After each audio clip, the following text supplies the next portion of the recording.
వరంగల్ జిల్లా నర్సంపేటలో ఎన్నికల కోడ్ అమల్లో ఉందన్నారు ఏసీపీ రవీందర్ రెడ్డి. ఓటర్లను మభ్యపెట్టినా, ప్రలోభాలకు గురి చేసినా కేసులు ఫైల్ చేస్తామన్నారు. వివిధ ప్రాంతాల నుండి వచ్చిన వారు తిరిగి వెళ్లాలని చెప్పారు. ఎలక్షన్ కోసం పోలీస్ సిబ్బంది, స్పెషల్ పార్టీలు, ఆర్మర్డ్ ఫోర్సెస్ అందుబాటులో ఉన్నాయన్నారు. 40 క్రిటికల్ పోలింగ్ స్టేషన్లు గుర్తించామని ఏసీపీ తెలిపారు. నర్సంపేటలో ఎన్నిక జరగబోతుంది. ఈ రోజు వరకు అన్ని పార్టీల వారు కాంటెస్టింగ్ క్యాండిడేట్స్ ప్రచారం నిర్వహించారు. ఈరోజు సాయంత్రం 5 గంటలకు ప్రచార కార్యక్రమం మరి ఎన్నికల కోడ్ నియమావళి ప్రకారంగా ముగుస్తున్నది.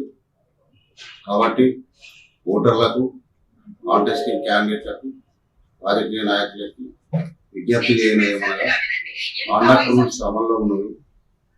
144 సెక్షన్ అమలులో ఉన్నది. కాబట్టి ఈ ఫ్రీబీస్ ఇవ్వడం కానీ, లేకపోతే ఓటర్లను ఏ విధమైనటువంటి ప్రలోభాలకు గురి చేయడం కానీ చేయకూడదు. దీనిపైన చట్టపరంగా